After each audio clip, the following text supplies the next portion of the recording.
Hi everybody.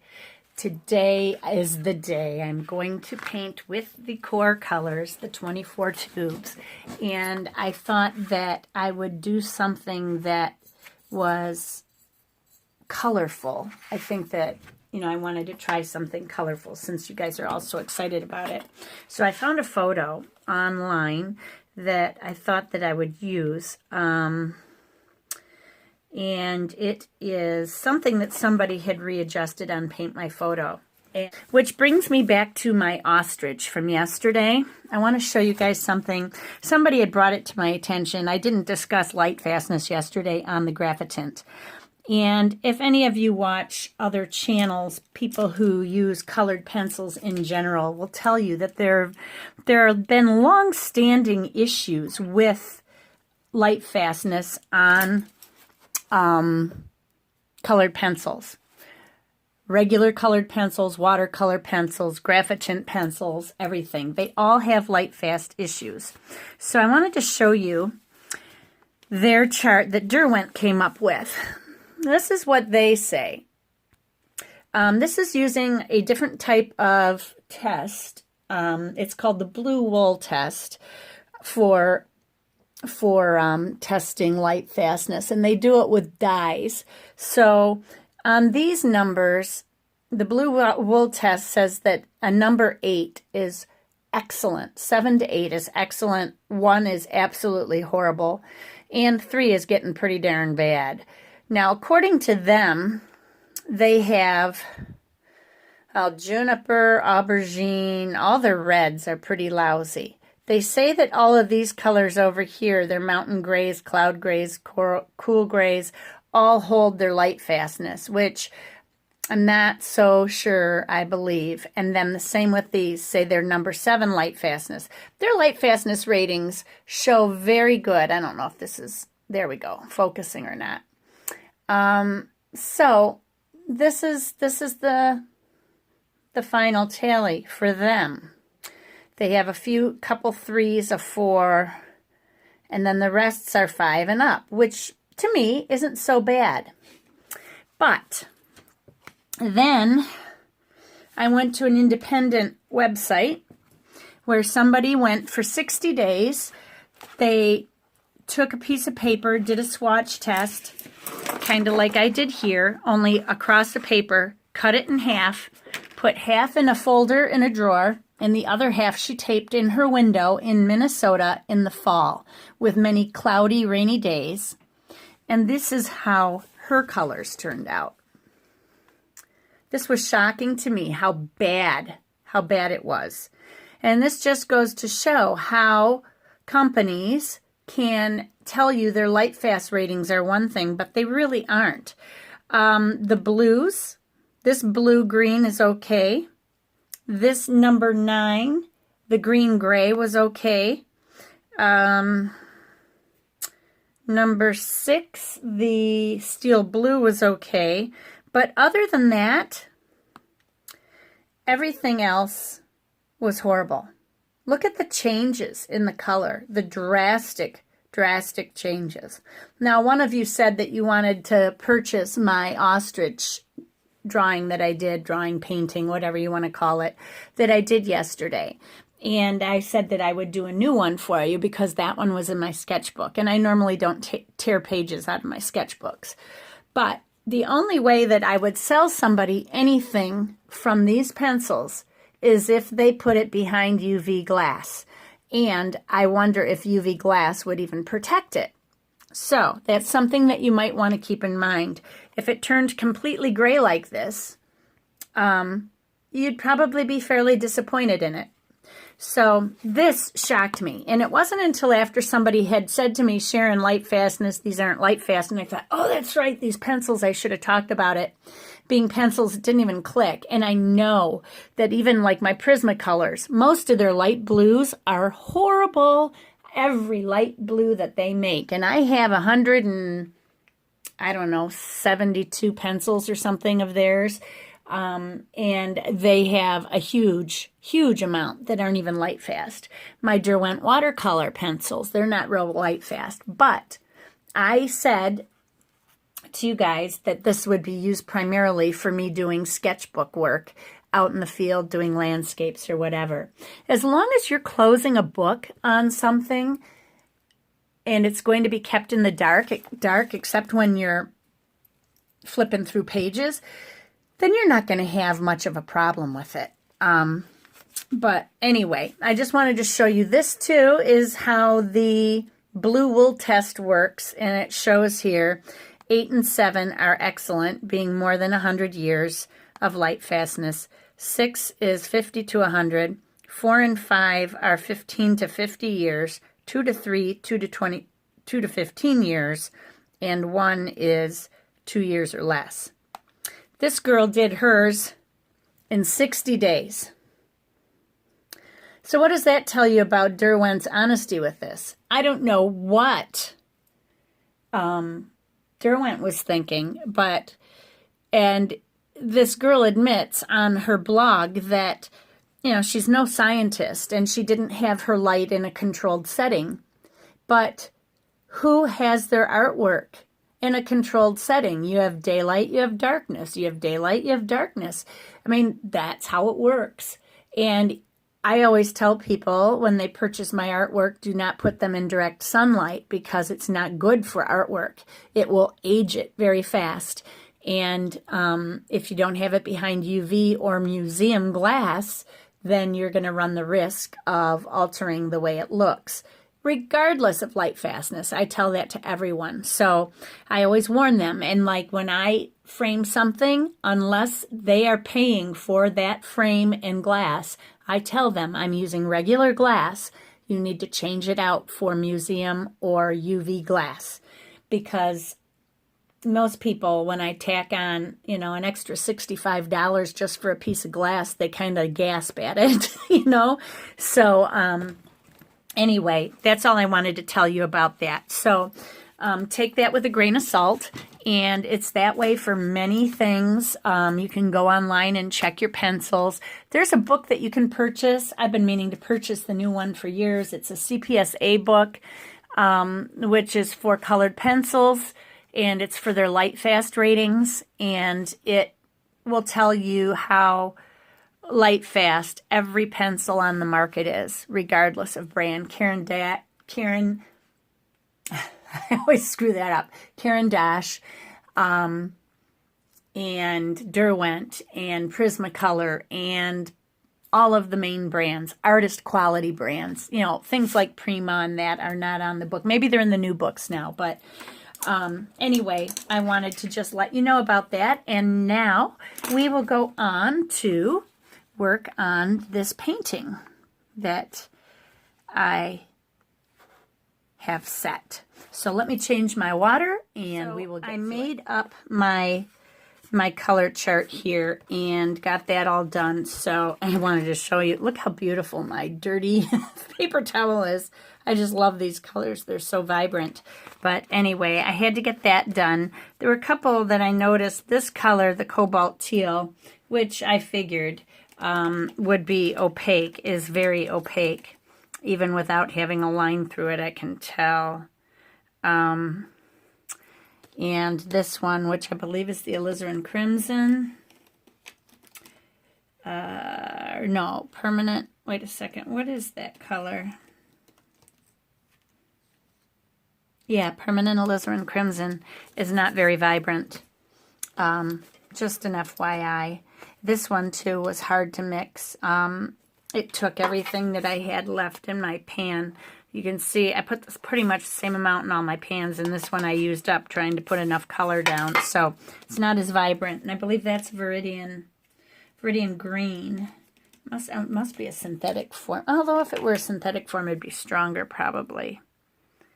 I wonder if this is the real Viridian. I'm not sure. But anyway, I got my chart. Now I can paint and know what all the colors look like. So we will get started here. Okay, this is my try number 3. I'm having trouble with this paint. I can't believe how much trouble I'm having with it. And I think it is It's challenging because of the way that it feathers.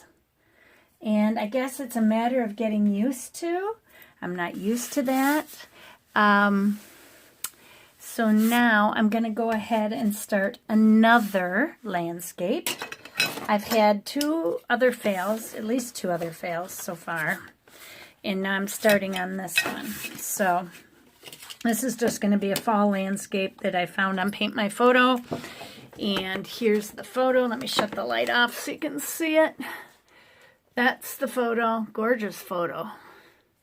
But I'm not sure how well this is going to come out, so we'll see.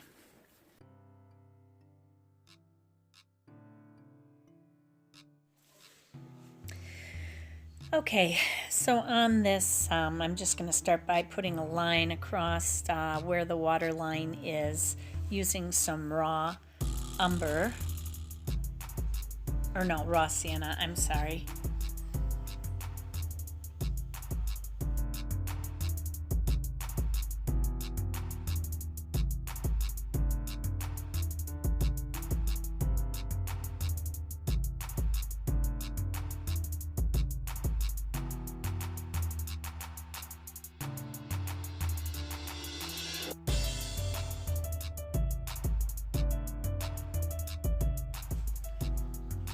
And I'm going to be putting in the grass line above and down on the water line as well.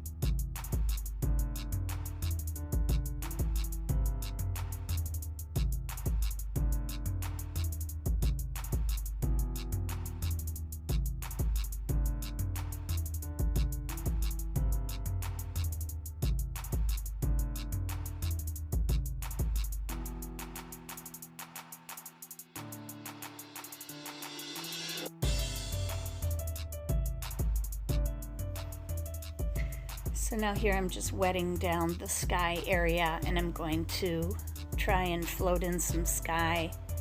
And this is another thing I noticed with these pigments, is that after I floated in the color, I tried to keep the water down so I wouldn't get as much feathering. And there was actually still quite a bit of water on this, but then I couldn't get any color to disperse at all. And you see how you can see all my lines. It's the strangest thing. And this is just a learning curve, something that I would have to get used to. And doing my first painting on camera like this, you're seeing all the issues that I'm having with it. My sky should be more smooth. And I thought that as it dried, it would be more smooth, but those lines are going to stay in it throughout the entire painting. And that's not good.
So now I'm just going to add in here some quinacridone gold, I believe, on the trees. the sky and the water area, I was trying to be careful on. I didn't really put the trees, I didn't want the sky underneath the trees since I wasn't going to be using much green. It was going to cause problems. So here I'm just trying to put the color in, and then I'll go back and try to define the trees later. Then I'm going in with some Pyrrole Orange for the other trees here. I think this is Pyrrole Orange.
I added a little bit of, I think it was cadmium red medium in with that orange on that one tree, and now here I'm using the green that is in the palette. Sorry, I'm not in front of my colors right now. I can't tell you which one it was.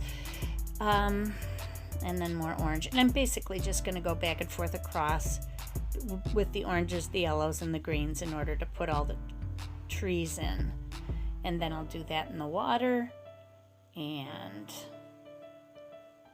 then I will start to define everything. And there were some dark areas of shadow that I was trying to put in there, and I darkened it with a brown, and later I darken it with a green over the orange.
Now here I'm going to go in with the deer stippler brush that I have from Rosemary and Company, and I'm just gonna kind of flip up some of the grasses, starting with a darker value of the raw sienna over what I already have there in order to create some lines. And I'm just trying to dry the brush off a little by using that palette that you see me dipping into above.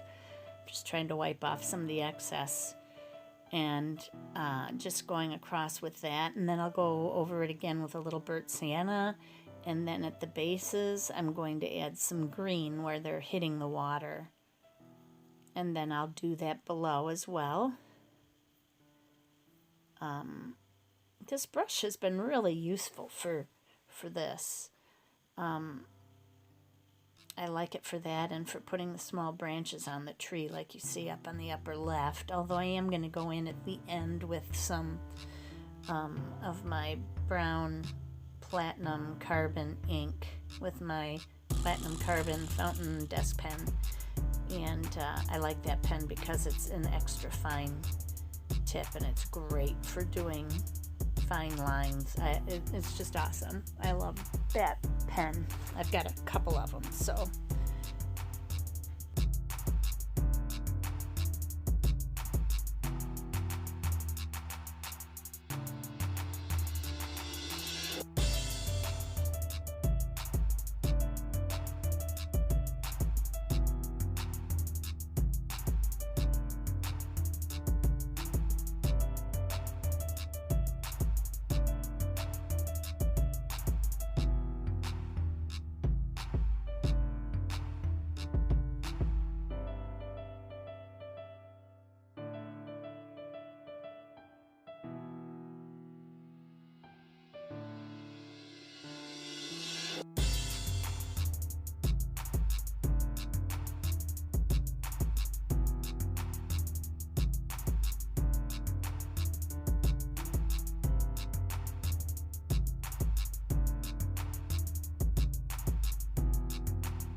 Now I'm gonna continue on with defining these trees a little more and bringing them to life a little bit.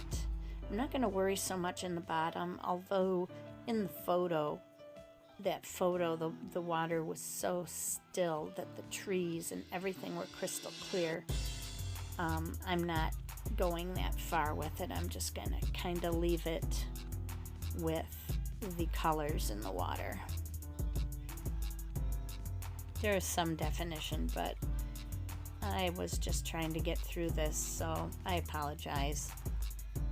One day I want to redo this painting, and I'd love to do it in oil and also do it again in watercolor and do it right. So I'm hanging on to this photo so that I can do it again.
Now here I found that flipping this over and working on the bottom, it was much easier to get these leaves in. I wanted to put a little bit of detail in, but then I just didn't do a whole lot. I'm sorry, you guys.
And now here I'm going to go ahead and add the blue in on the water here between the grass and the grass reflection, which really should not have been this wide. I should have brought the grasses up a little higher into the other grass, but this is what I got. So my next painting I'll work much harder on, I promise. It just wasn't my day.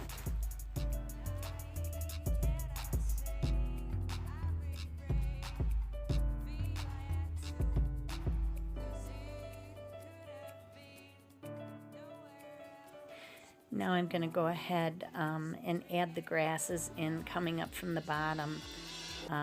They kind of frame either side of this photo. I mean, the person who took it had a perfect spot with it framing either side. It's almost too perfect.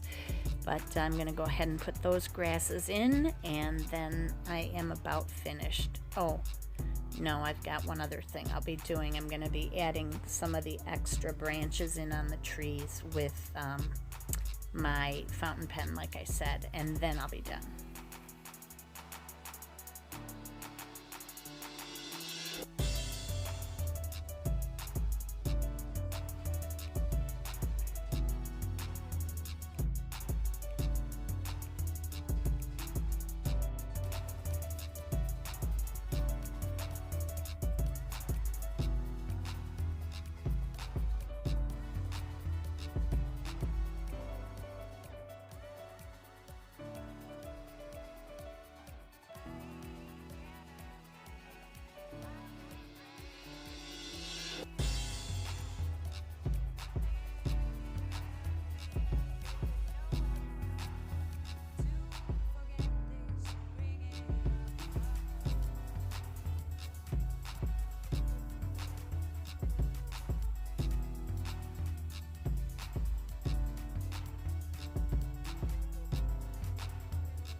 I guess I did the fountain pen thing off camera. I don't see it here, so you'll see it in the final picture at the end where I added the branches kind of coming off of the top of the trees where the leaves had already blown off. And then I'm done. So everybody have a great day, and don't forget, be kind to each other. Bye.